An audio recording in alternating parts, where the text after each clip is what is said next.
श्री स्वामीनारायण भगवान की जय। अक्षर पुरुषोत्तम महाराज की जय। गुणातीतानंद स्वामी महाराज की जय। प्रमुख स्वामी महाराज की जय। महंत स्वामी महाराज की जय। प्रमुख स्वामी महाराज शताब्दी महोत्सव की जय। मुंडकोपनिषद ने बताया कि येनाक्षरम पुरुषम वेद सत्यम प्रोवाच ताम तत्वतो ब्रह्म विद्याम, अर्थात अक्षर ब्रह्म और परब्रह्म को यथार्थ रूप में जानना वही ब्रह्म विद्या है। ब्रह्म विद्या का प्रवर्तन हमारे शास्त्रों के द्वारा युगों से होता आ रहा है। इस उपासना को, इस विद्या को मूर्तिमान किया परब्रह्म भगवान स्वामीनारायण ने। परब्रह्म भगवान स्वामीनारायण अपने साथ अक्षर ब्रह्म गुणातीतानंद स्वामी को लेकर इस पृथ्वी पर अवतरित हुए। स्वयं अपने स्वरूप का परिचय उन्होंने दिया। अक्षर ब्रह्म गुणातीतानंद स्वामी के स्वरूप का परिचय भी उन्होंने दिया। ब्रह्म रूप होकर परब्रह्म की उपासना करने का यह सनातन मार्ग उन्होंने मूर्तिमान करके हमारे सामने प्रस्तुत किया। परब्रह्म और अक्षर ब्रह्म की इस परंपरा में गुणातीत गुरुवर्यों ने अनेक प्रकार से ब्रह्म विद्या का प्रवर्तन करते हुए अनेकों के जीवन में भगवान के साक्षात्कार का अनुभव करवाया है। इस परंपरा में ब्रह्मस्वरूप शास्त्री जी महाराज ने अक्षर पुरुषोत्तम उपासना के मंदिर बनाए। मंदिर के मध्यखंड में परब्रह्म भगवान स्वामीनारायण के साथ अक्षर ब्रह्म गुणातीतानंद स्वामी को प्रतिष्ठित किया। भगवान स्वामीनारायण ने वचनामृत में कहा है कि भगवान के साथ उनके उत्तम भक्त की भगवान के समान सेवा करने से 100 जन्म का आध्यात्मिक लाभ एक जन्म में हो जाता है। अर्थात कोई भक्त भगवान की सेवा पूजा करता है, दूसरा भक्त भगवान के साथ भगवान के उत्तम भक्त की भी सेवा पूजा करता है, तो पहला भक्त 100 जन्म के बाद जहाँ पहुँचेगा, दूसरा भक्त इसी जन्म में पहुँच जाएगा। तो ब्रह्मस्वरूप शास्त्री जी महाराज ने परब्रह्म के साथ उनके उत्तम भक्त अक्षर ब्रह्म गुणातीतानंद स्वामी की मूर्ति की प्रतिष्ठा करके हमारी आध्यात्मिक गति को 100 गुना बढ़ा दिया है। इस परंपरा में ब्रह्मस्वरूप योगी जी महाराज और ब्रह्मस्वरूप प्रमुख स्वामी महाराज ने विश्व भर में अक्षर पुरुषोत्तम सिद्धांतानुसारी मंदिरों को बनाकर इस उपासना का प्रवर्तन किया है।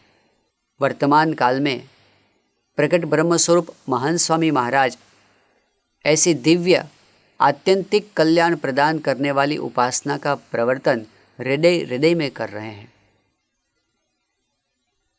इस शरद पूर्णिमा के दिन इसी श्रेणी में परम पूज्य महान स्वामी महाराज ने एक ऐतिहासिक प्रदान किया है। महान स्वामी महाराज के साथ जो हरिकृष्ण महाराज भगवान स्वामीनारायण की चल मूर्ति है, वह मूर्ति अक्षर ब्रह्म गुणातीतानंद स्वामी द्वारा सेवित और पूजित है। 200 वर्ष से इस मूर्ति की पूजा गुणातीत गुरुवर्यों के द्वारा होती आ रही है। महान स्वामी महाराज के मन में बहुत समय से यह विचार था कि वैसे तो परब्रह्म अक्षर ब्रह्म के बिना कभी नहीं होते, उनके साथ ही होते हैं। हरिकृष्ण महाराज के साथ उनके उत्तम भक्त उत्तम सेवक गुणातीतानंद स्वामी अदृश्य रूप में तो साथ में है ही, परंतु यदि परब्रह्म भगवान स्वामीनारायण के साथ उनके भक्त गुणातीतानंद स्वामी की मूर्ति यदि प्रतिष्ठित की जाए तो सभी को भगवान और भक्त के साथ दर्शन करने का अवसर प्राप्त हो, उनकी सेवा का अवसर प्राप्त हो। इसी उद्देश्य से शरद पूर्णिमा के पवित्र अवसर पर महान स्वामी महाराज ने हरिकृष्ण महाराज की मूर्ति के साथ अक्षर ब्रह्म गुणातीतानंद स्वामी की मूर्ति की प्रतिष्ठा की और समग्र सत्संग समुदाय में आनंद का एक महासागर मानो उमड़ने लगा।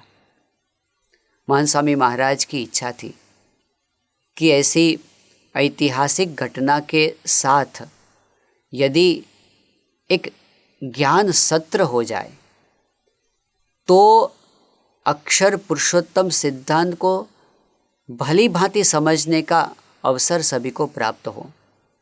स्वयं महान स्वामी महाराज ने ही इसका आयोजन किया। उन्होंने इस सत्र का नाम दिया अक्षर ब्रह्म गुणातीत सत्र। शरद पूर्णिमा के बाद दूसरे ही दिन से इसका आरंभ हुआ है और लगातार 15 दिनों तक हमें इस सत्र का लाभ प्राप्त होने वाला है। इस सत्र में कौन कौन से विषय पर चर्चा की जाए, यह भी स्वयं महान स्वामी महाराज ने ही बताया है। इस ज्ञान सत्र में, अक्षर ब्रह्म गुणातीत सत्र में महान स्वामी महाराज स्वयं उपस्थित रहने वाले हैं। उनकी उपस्थिति में विद्वान संतों के मुख से हमें अक्षर पुरुषोत्तम सिद्धांत क्या है यह समझने का अवसर प्राप्त होगा। इस उपासना का प्रवर्तन कैसे हुआ है, इसका एक भव्य इतिहास है, तो यह भी हमें सुनने को मिलेगा। और इसके साथ साथ ऐसे दिव्य दर्शन को हम अपने जीवन में कैसे मूर्तिमान कर सकें, कैसे हम अक्षर पुरुषोत्तम का साक्षात्कार प्राप्त कर सके, इसकी साधना का मार्गदर्शन भी हमें प्राप्त होने वाला है। और प्रतिदिन महान स्वामी महाराज के आशीर्वाद का भी। महान स्वामी महाराज की उपस्थिति में ये जो प्रवचन होंगे, इसका लाभ हमें प्राप्त हो, इसके लिए विशेष रूप से हिंदी में भी यह अक्षर ब्रह्म गुणातीत सत्र प्रस्तुत हो रहा है। तो इस श्रृंखला में दिवाली के पूर्व इन 15 दिनों में हम इस ज्ञान सत्र का लाभ लेकर अपने आप को कृतार्थ कर सके, जीवन भर की दिव्य स्मृति और ज्ञान का एक अखुट भंडार हम अपने जीवन में सिद्ध कर सके, ऐसी प्रार्थना के साथ आज से हम अक्षर ब्रह्म गुणातीत सत्र का आरंभ करें।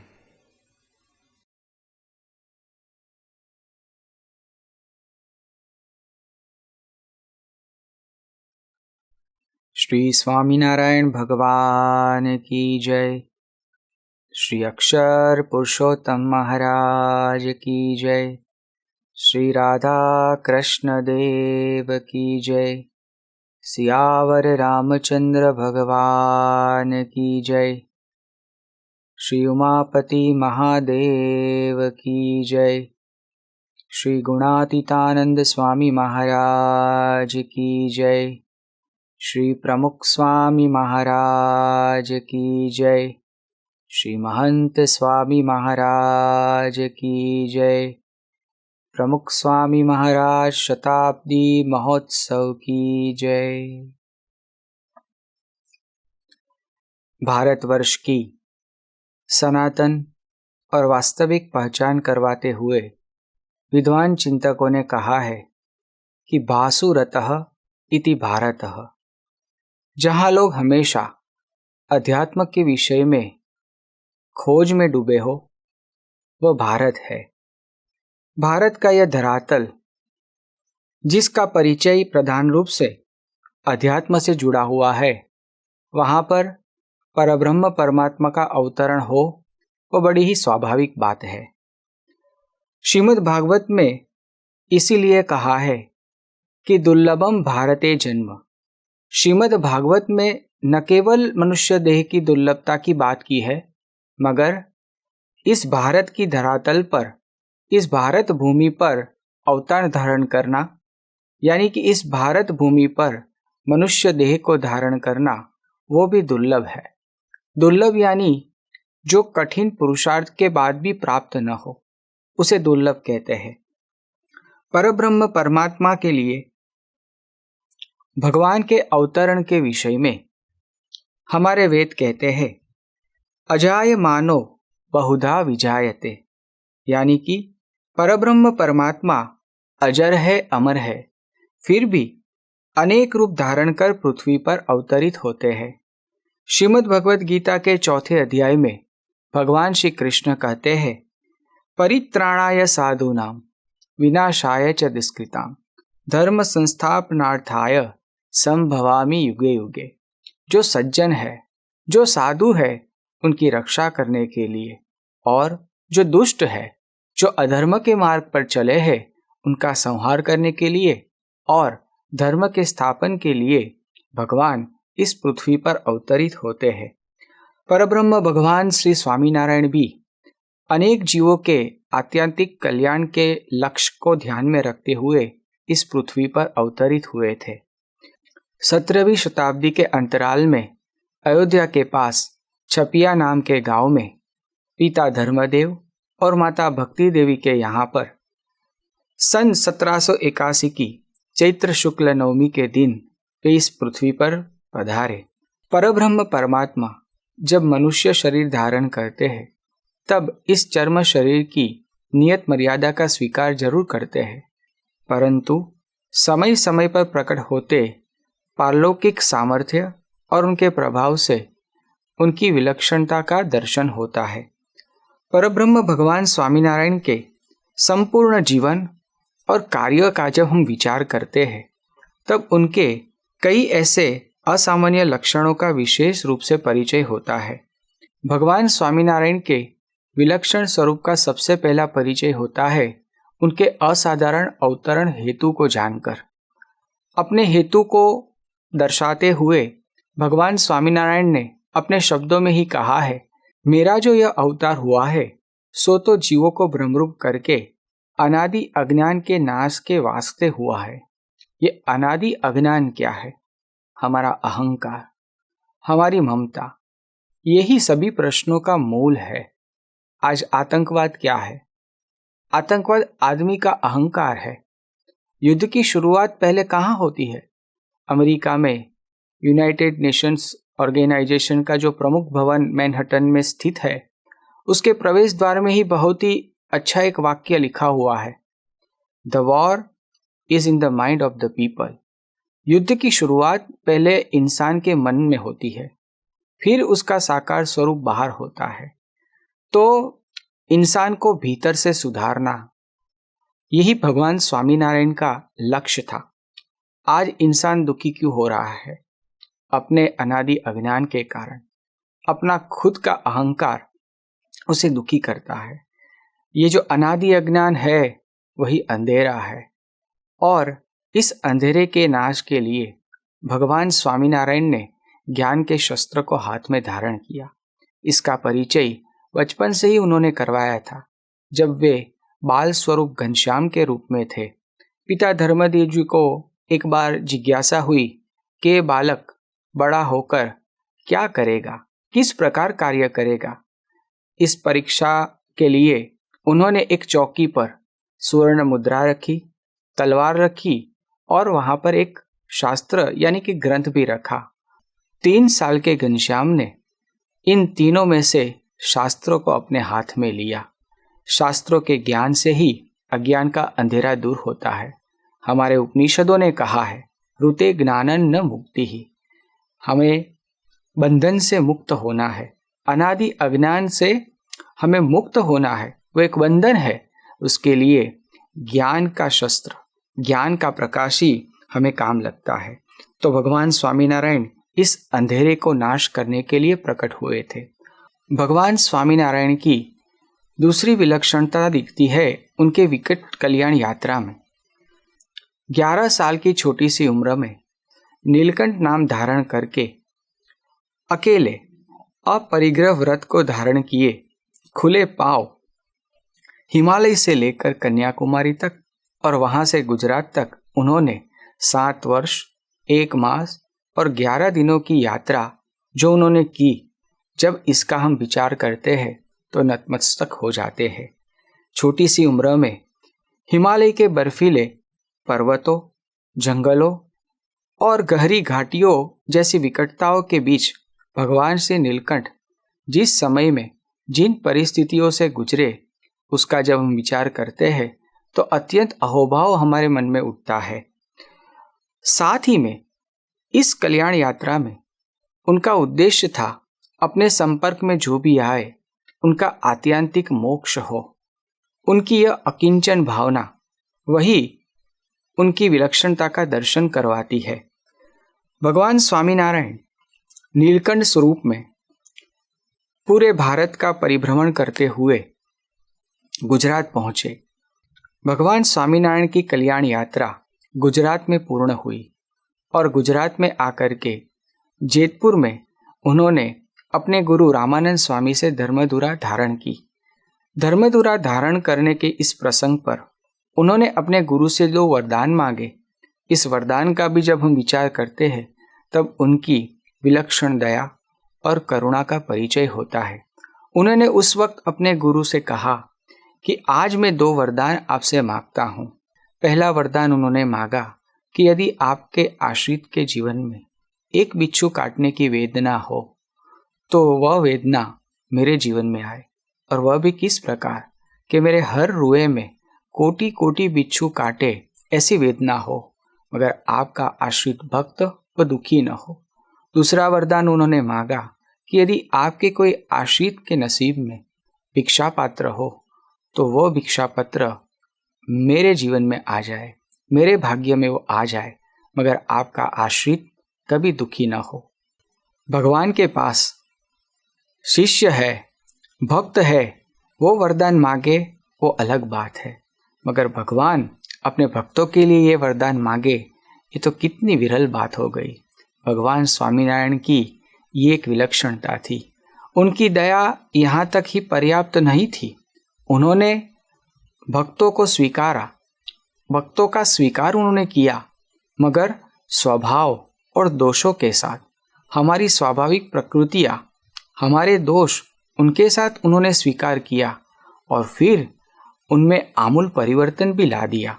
ये भगवान स्वामीनारायण की पारलौकिक दया और करुणा है। गुजरात स्थित वरताल के जोबन लुटेरे की बात हमने सुनी है। ये जोबन लुटेरा बहुत ही नामचीन लुटेरा था। गुजरात से लेकर के पश्चिम बंगाल तक वो नामचीन था। कहा जाता है कि गुजरात से लेकर पश्चिम बंगाल तक उसके नाम से सब कांपते थे। सरकार के खजानों को लूटना उसके लिए बाएं हाथ का काम था। अपने कार्य में बाधारूप चाहे कोई भी हो, उसे जान से मार डालने में हिचकिचाना उन्होंने कभी सीखा ही नहीं था। ऐसे लुटेरे का परिवर्तन भगवान स्वामीनारायण ने किया। परिवर्तन तो ऐसा किया कि उसके बाह्य जो आचार थे वो तो बदल ही गए, मगर भीतर से भी वो संपूर्ण परिवर्तित हो गया और भगवान स्वामीनारायण ने उनको अपने भक्तों की पंक्ति में शामिल कर दिया। ऐसे तो कई चोर, पापी और लुटेरे जो अंग्रेज सरकार के समय पर उनके लिए सिरदर्द बने हुए थे, उन सभी का भगवान स्वामीनारायण ने आमूल परिवर्तन कर दिया था। उनके जीवन शस्त्रों को छोड़ शास्त्रों के अधीन बना दिया था। भगवान स्वामीनारायण का एक विलक्षण स्वरूप दिखता है उनके चमत्कारिक सहज समाधि प्रकरण में। इस समाधि प्रकरण से भगवान स्वामीनारायण सर्वोपरि प्रतीत होते हैं, क्योंकि इस समाधि प्रकरण में अनेक जीवों के नाड़ी और प्राण को खींचकर वे समाधिस्थ अवस्था में सबको पहुंचाते थे। कईयों को तो उन्होंने 6-6 महीने तक समाधिस्थ रखा था। ये समाधि महर्षि पतंजलि के योग विज्ञान में जो 8वां चरण है वो समाधि है। अष्टांग योग जिसे हम कहते हैं, उसमें पहले 7 चरण के बाद 8वां चरण वो है समाधि। यम, नियम, आसन, प्राणायाम, प्रत्याहार, ध्यान, धारणा और बाद में समाधि। ये आगे के 7 चरण एक एक भी बहुत पुरुषार्थ कठिन पुरुषार्थ की अपेक्षा रखते हैं, तब जाकर के समाधि अवस्था तक हम पहुंच जाते हैं। जब से इस पृथ्वीलोक अस्तित्व में है, तब से लेकर आज तक भी समाधि अवस्था तक पहुंचने वाले तो बहुत ही कम है, मगर भगवान स्वामीनारायण ने इस दुष्कर समाधि को बहुत ही सहज बना दिया था।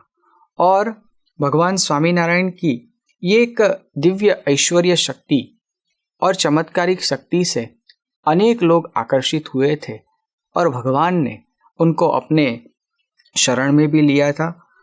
भगवान की उन्होंने अध्यात्म शरणागति को भी स्वीकार किया था। भगवान स्वामीनारायण की विशेष विलक्षणता का दर्शन तो तब होता है जब उन्होंने अपने जीवन में चमत्कार को प्राधान्य नहीं दिया, मगर शुद्ध और पवित्र जीवन जिसमें एकांतिक धर्म के चारे अंगों का संतुलित स्वरूप में संयोग हो, उसे अग्रता कम दिया। एकांतिक धर्म के चार पहलू क्या है? धर्म, ज्ञान, वैराग्य और भक्ति। धर्म यानी हम जिस अध्यात्म संप्रदाय से जुड़े हैं उसके नियमों का संविधान का प्रामाणिक रूप से अनुसरण करें। ज्ञान यानी हमारे शरीर से हमारी आत्मा अलग है, अमर है, शाश्वत है, अखंड सुख स्वरूप है और वही हमारी सच्ची पहचान है, उसकी समझ पाना। संसार परिवर्तनशील है, संसार के संबंध क्षणिक है, उसका ज्ञान होना। वैराग्य यानी लुभाने वाले शब्द, स्पर्श, रूप, रस और गंध से समझदारी के साथ नाता तोड़ना। और भक्ति यानी परब्रह्म परमात्मा से महिमापूर्ण प्रीति। हम दर्शन करें तो महिमा से दर्शन करें, हम जपमाला करें तो महिमापूर्ण जपमाला करें, हम प्रदक्षिणा करें तो महिमा से करें। भगवान स्वामीनारायण अध्यात्म साधना के परम शिखर तक पहुंचाने वाले इन चारों पहलुओं के पुष्टिकर्ता थे। धर्म, ज्ञान, वैराग्य और भक्ति का उन्होंने बहुत ही अच्छी तरह से प्रवर्तन किया। इसीलिए आध्यात्मिक क्षेत्र में उनकी पहचान एकांतिक धर्म प्रवर्तक के रूप में भी है। भगवान स्वामीनारायण ने शास्त्र कथित इस एकांतिक धर्म का अपनी अत्यंत परिशुद्ध वाणी और वर्तन की एकता से जिस प्रकार प्रसारण किया, उसे देखकर अनेक विद्वान और प्रतिष्ठित लोगों पर असामान्य प्रभाव उनका पड़ा। यहाँ तक कि उनमें से कई लोग तो उनके समर्पित संत समाज में सम्मिलित हो गए। उनमें से एक थे सद्गुरुवर्य ब्रह्मानंद स्वामी। ब्रह्मानंद स्वामी अत्यंत ही मेधावी थे। उन्होंने संत दीक्षा प्राप्त की, उससे पूर्व भी अत्यंत प्रभावशाली व्यक्तित्व उनका था। महामहोपाध्याय, राजकवि रत्न, शतावधानी, ऐसे कई किताबों से वे आभूषित थे। शतावधानी होना कोई सामान्य बात नहीं है। शतावधानी यानी क्या? एक साथ 100 प्रश्नों को सुनकर क्रमशः उनका उत्तर देना। ब्रह्मानंद स्वामी ऊंचे दर्जे के कवि भी थे। उन्होंने 17 ग्रंथों की रचना की है और 2000 से ज़्यादा पदों की भी रचना की है। उस समय पर बड़ौदा के गायकवाड़ सरकार ने ब्रह्मानंद स्वामी के पास प्रस्ताव रखा था अपने राजभवन में राजकवि पद का, मगर ब्रह्मानंद स्वामी ने उसका स्वीकार न करके भगवान स्वामीनारायण की भक्ति करने का उन्होंने पसंद किया। वो बड़े ही आकर्षित हुए थे। सद्गुरुवर्य मुक्तानंद स्वामी, जो भगवान स्वामीनारायण से उम्र में बड़े थे और अत्यंत साधनाशील उनका जीवन था, एक जिम्मेदार और अंतर्मुखी साधु जो हमेशा अध्यात्म विषयों पर मंथन किया करते थे। अत्यंत शांत मुखाकृति उनकी थी। ऐसा कहा जाता है संप्रदाय के इतिहास में कि कोई चाहे कितना भी क्रोधित होकर आए, मगर मुक्तानंद स्वामी के एक बार दर्शन हो जाए तो उसका क्रोध शांत हो जाता था। ऐसे मुक्तानंद स्वामी वे भी बहुत ही ऊंचे दर्जे के कवि थे, लेखक थे, वादक थे, नृत्यकार थे और उन्होंने भी संप्रदाय में 23 ग्रंथों की भेंट दी है। सद्गुरु प्रेमानंद स्वामी जो प्रीति का मूर्तिमान स्वरूप थे, उनकी महिमापूर्ण भक्ति को देखकर भगवान स्वामीनारायण बोले कि आपको जिस प्रकार से भगवान का अखंड स्मरण है, उसे देखकर जी चाहता है कि आपको अभी यहाँ पर दंडवत करें। ऐसे प्रेमानंद स्वामी थे। उनके 14,000 पद आज भी संप्रदाय में प्रसिद्ध है। सद्गुरुवर्य निष्कुलानंद स्वामी जो तीव्र वैराग्यवान थे, मान लो कि वैराग्य का मूर्तिमान स्वरूप, उन्होंने भी 23 ग्रंथों का निर्माण किया था और 2000 पदों की भी रचना की थी। सद्गुरुवर्य नित्यानंद स्वामी वे भी प्रकांड पंडित थे और विद्यावारिधि थे। ऐसे तो कई संतों भगवान स्वामीनारायण के पास थे। उनसे प्रभावित होकर उनकी त्यागाश्रमी सेना में शामिल हो गए थे, जो खुद गुरु होकर एक अलग संप्रदाय की स्थापना कर सकते थे, मगर वे सब भगवान स्वामीनारायण के अनन्य आश्रित बनकर उनके पास रहते थे। कितना प्रभाव होगा भगवान स्वामीनारायण का, ये हम इस संतों के जीवन से हमें पता चलता है। संसार का मोह त्याग करके त्यागाश्रम के कठिन पंचवर्तमान को सहर्ष स्वीकार करना और संपूर्ण जीवन दासत्व भाव से भगवान स्वामीनारायण को समर्पित कर देना, ये कोई सामान्य बात नहीं है। ऐसे कई लोगों पर, ऐसे कई संतों पर भगवान स्वामीनारायण का प्रभाव था। कहा जाता है संप्रदाय के इतिहास में 2000 से भी ज्यादा संत और लाखों हरिभक्त भगवान स्वामीनारायण की आज्ञा में हमेशा के लिए तत्पर रहते थे। ऐसा उनका प्रभाव था। परब्रह्म भगवान स्वामीनारायण के स्वरूप की अत्यंत महत्वपूर्ण विलक्षणता यह है कि उन्होंने एकांतिक धर्म प्रवर्तन करके कल्याण का मार्ग अपने जैसे ही समर्थ एकांतिक संत के द्वारा अविरत रखा। वचनामृत जो भगवान स्वामीनारायण के अमृत वचनों का संकलित स्वरूप है और संप्रदाय का सबसे महत्वपूर्ण ग्रंथ है, इस वचनामृत में वरताल प्रकरण के 19वें वचनामृत में भगवान स्वामीनारायण कहते हैं कि इस जीव को जब भरतखंड में मनुष्य देह मिलती है, तब भगवान के अवतार या भगवान के संत निश्चित रूप से पृथ्वी पर विचरण करते रहते हैं। कल्याण के लिए भगवान के प्रत्यक्ष स्वरूप की आवश्यकता हो, ये भगवान स्वामीनारायण वचनामृत के द्वारा हमें समझाना चाहते हैं।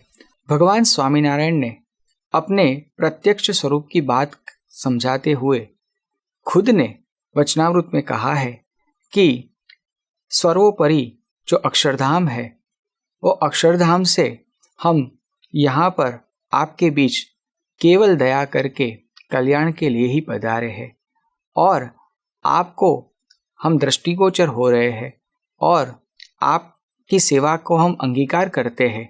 और अक्षरधाम स्थित जो स्वरूप है और यहाँ पर जो प्रत्यक्ष स्वरूप है, उनमें कोई भेद नहीं है। भगवान स्वामीनारायण ने अपने भगवत स्वरूप का ज्ञान वहाँ पर वचनामृत में ही उन्होंने खुद कहा है। तो मोक्ष के लिए, कल्याण के लिए प्रत्यक्ष स्वरूप की हमेशा आवश्यकता रहती है।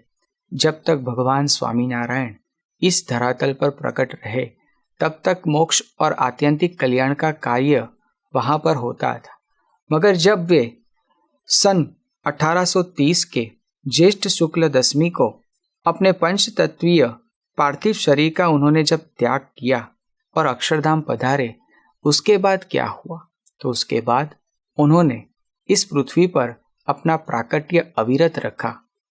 भगवान स्वामीनारायण ने आत्यंतिक कल्याण का मार्ग अपने बाद अपने जैसे ही भगवत गुणों के धारक गुणातीत संत के द्वारा, परम भागवत संत के द्वारा अविरत रखा है। उनके बाद उनके अनुगामी थे अक्षर ब्रह्म गुणातीतानंद स्वामी, उसके बाद ब्रह्म स्वरूप भगत जी महाराज, फिर ब्रह्म स्वरूप शास्त्री जी महाराज और ब्रह्म स्वरूप योगी जी महाराज, और उसके बाद ब्रह्म स्वरूप प्रमुख स्वामी महाराज के द्वारा, जिनके कर कमलों से अक्षरधाम जैसे महान मंदिरों की भेंट आज समग्र विश्व को प्राप्त हुई है। प्रमुख स्वामी महाराज ने भगवान स्वामीनारायण और उनके सिद्धांतों का व्यापक रूप में प्रवर्तन किया है। आज परब्रह्म भगवान स्वामीनारायण का अखंड प्राकट्य परम पूज्य महंत स्वामी महाराज के द्वारा है, जिसकी अनुभूति उनकी निष्ठा में चल रहे सदिव्य सत्संग से होती है। याद रहे, यह 1 या 2 दिन के सत्संग की बात नहीं है, मगर नित्य सत्संग की बात है। जिसके द्वारा हम भगवान स्वामीनारायण के अखंड प्राकट्य की अनुभूति हम कर सकते हैं और ऐसे ही सत्संग का लाभ हमें प्राप्त होता है।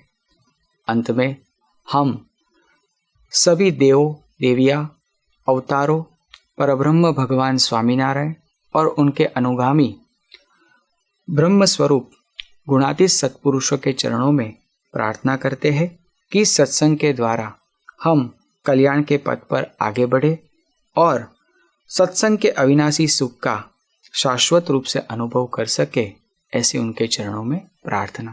श्री स्वामीनारायण भगवान की जय।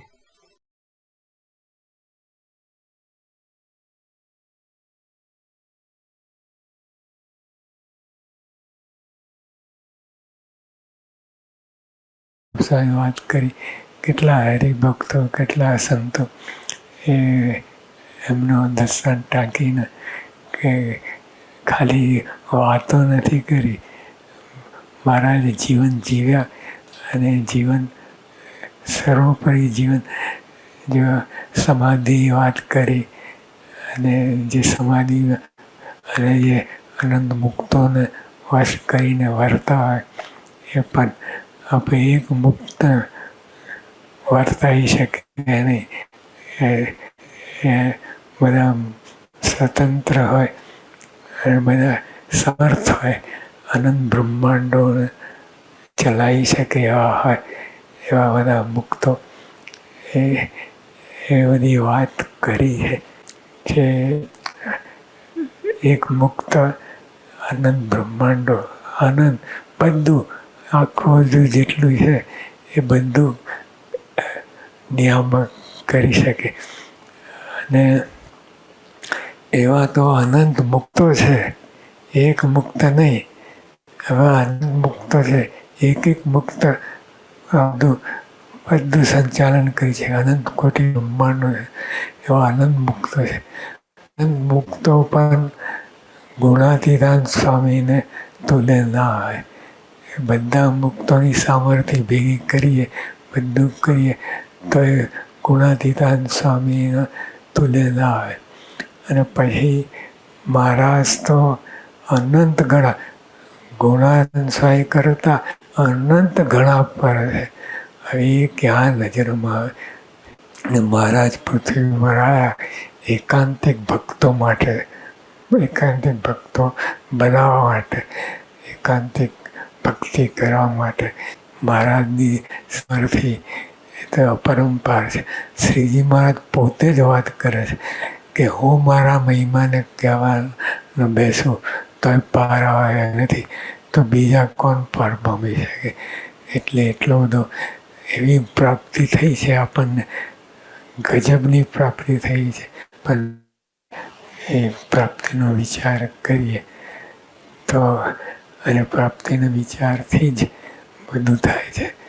અને પ્રાપ્તિનો વિચાર કરીએ તો આ કામ ક્રોધાથી બધું જ ઊભું રહે, કાંઈ આપણને ગણ કરી ના શકે પ્રાપ્તિને. એટલે એવી પ્રાપ્તિ થઈ છે ભગવાનના સંતની. એટલે આપણે એના ઉપર જવાનું છે, પ્રાપ્તિનો વિચાર ઉપર જવાનું છે. પ્રાપ્તિનો વિચાર જેમ જેમ ઊંડાણમાં આવશે તેમ જેવા મહારાજ કેવા છે, ગુણાતીતાન સ્વામી કેવા છે, પૃથ્વી પર આવ્યા તો આપણે મનુષ્ય ચરિત્ર કરે, મનુષ્ય જેવું જ જેમ અહીં મનુષ્ય ચરિત્ર કરે અને એમાં દીવભાવ બતાવે તો એ તો ગડબડ થાય કે એટલે મનુષ્ય તરીકે વર્ત્યા. એટલે પણ મનુષ્ય તરીકે વર્ત્યા એમાં પણ કેટલી સામર્થ્ય બધી બધાને દેખાડી છે. એટલે મનુષ્ય હવે પોતે દીવભાવ હોય તો શું કરે? તો મનુષ્ય તરીકે વર્ત્યા તો આટલું બધું આપણને લાભ આપ્યો. અને મનુષ્ય રૂપે વર્તે જ છૂટકો, કારણ કે આપણને મનુષ્ય બનાવ્યા અને એ પોતે મનુષ્ય બન્યા તો જ કામ થાય, નહીં તો બીજે બધી કામ ના થાય. દેવભાવમાં ને એ તો દેવ કોઈ હલે ચલે નહીં, કાંઈ ના કરે એ એમાં કામમાં ના આવે. તો જો મહારાજે મનુષ્ય દેહ ધારણ કર્યું અને આપણને પણ મનુષ્ય તરીકે બનાવ્યા, તો એમાંથી બધા દોષો બહાર આવે. બધા દોષો બહાર આવે અને જ્ઞાને કરીને એ ઉડાડી દે. એટલે મહારાજ ટૂંકમાં મહારાજે અને સ્વામીએ જે આ કાર્ય કર્યું પૃથ્વી પર આવીને બ્રહ્મ અને પરબ્રહ્મ એનો જોટો જડે એમ જ નથી. બધું એટલા નિર્લેપ છે, કોઈ ગણતીમાં ના આવે બ્રહ્માંડોને. પણ એવી પ્રાપ્તિ આપણને થઈ છે એટલે આપણે મોરું ના વાટતા. મૂંઝવણ તો ક્યાં ઉડી જાય, તો મૂંઝવણની વાત જ ના ઊભી રહે. પણ એટલે આ જે પ્રાપ્તિનો વિચાર કરીએ એ વિચાર બહુ માગી લે છે અને એમાંથી અને એ જ કરવાનું છે. પ્રાપ્તિનો જ વિચાર કરવાનો છે, બીજો કોઈ વિચાર કરવાનો જ નથી. પ્રાપ્તિ કેવા ભગવાન કેવા સ્વામી મળ્યા છે આપણને એનો જ વિચાર કરે. બધા હરિભક્તો સંતો બધા છીએ એ બધા એકાંતિક ભાવે ભક્તિ કરવી એ જ પ્રાર્થના છે.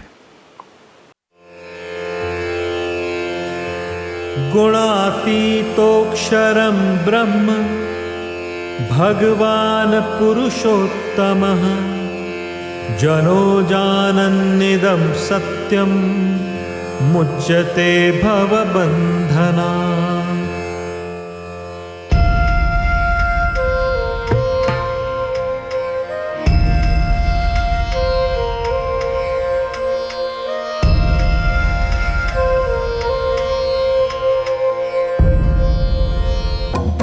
गुणातीत संत को भगवान स्वामी नारायण ने वडवानल अग्नि की उपमा दी है.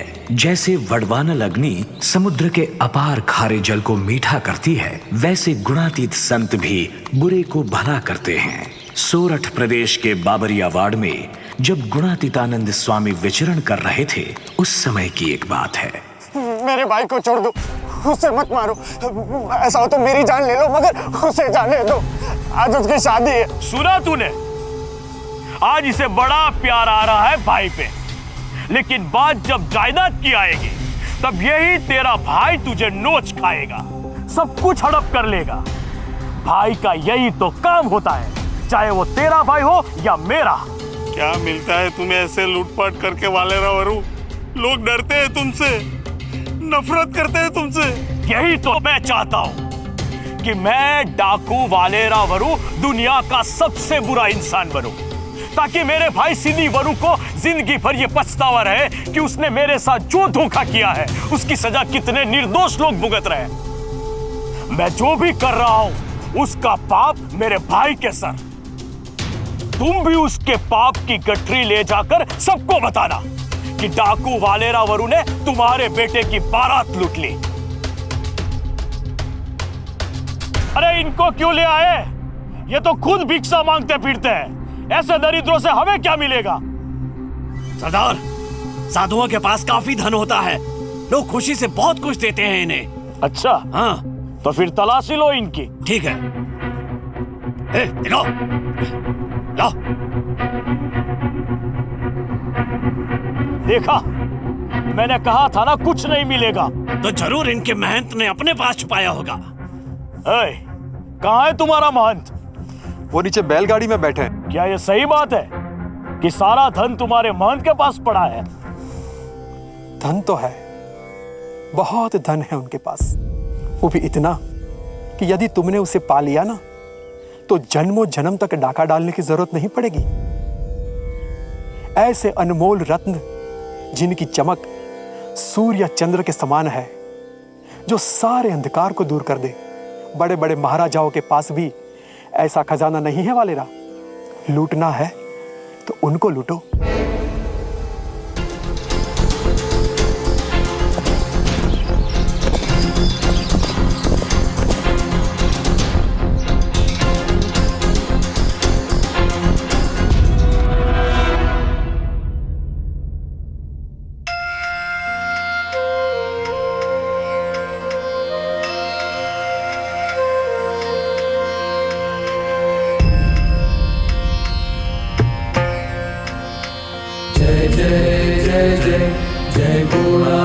गुणातीतानंद जय जय अनादि अक्षर ब्रह्म जय जय जय जय जय गुणातीतानंद जय जय अनादि अक्षर ब्रह्म जय जय जय जय जय गुणातीतानंद जय जय अनादि अक्षर ब्रह्म जय जय जय जय जय गुणातीतानंद जय जय अनादि अक्षर ब्रह्म।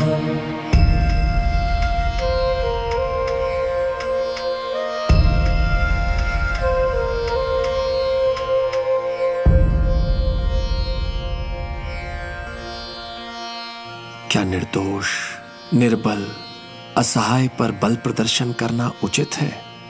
क्या इसमें किसी प्रकार की कोई वीरता है? शक्तिशाली वही है वालेरा वरु जिसके दिल में दया हो, करुणा हो, सत्य का सामना करने का सामर्थ्य हो। इन्हें जाने दो।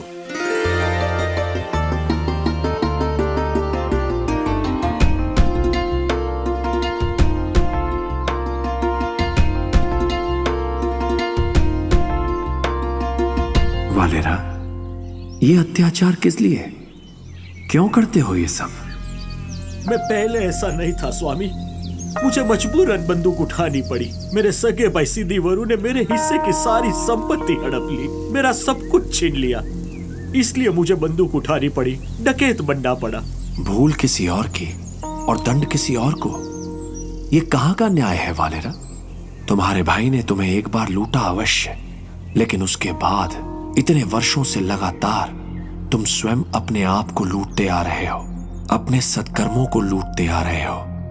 तुम सोचो तो अपने लिए सीधी वरु से बड़े अपराधी तो तुम स्वयं हो। तुम अपने लिए क्या दंड तय करोगे वालेरा? सिर्फ अंधकार ही नजर आ रहा है स्वामी जी, आप ही कुछ रास्ता दिखाओ, मैं क्या करूं? आज से 7 दिन बाद तुम्हें अपने प्रश्न का उत्तर मिल जाएगा, लेकिन तुम्हें एक वचन देना होगा कि तुम आज से ही लूटपाट नहीं करोगे। मैं वचन देता हूं, लेकिन 7 दिन?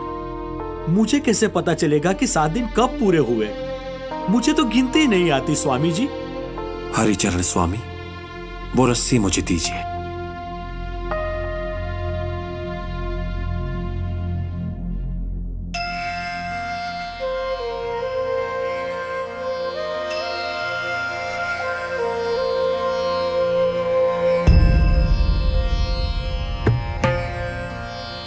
जय जय जय जय जय गुणातीतानंद जय जय अनादि अक्षर ब्रह्म जय जय जय जय जय गुणातीतानंद जय जय अनादि अक्षर ब्रह्म जय जय जय जय जय गुणातीतानंद जय जय अनादि। ये लो, हर सुबह इस रस्सी की एक गांठ खोल देना। जिस दिन आखिरी गांठ खोलोगे वही 7वां दिन होगा। अनादि अक्षर ब्रह्म।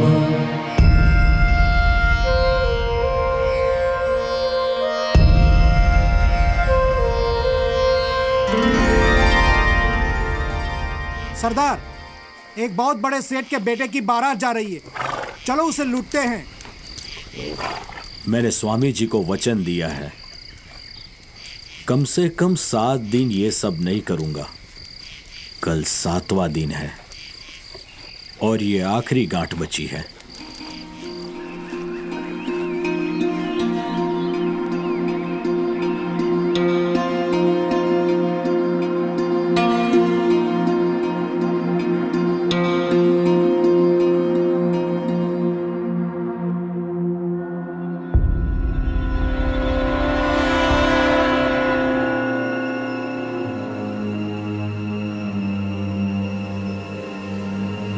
अरे, ये तो सीधी का शागिर्द है, जरूर कुछ गड़बड़ करने के लिए आया होगा।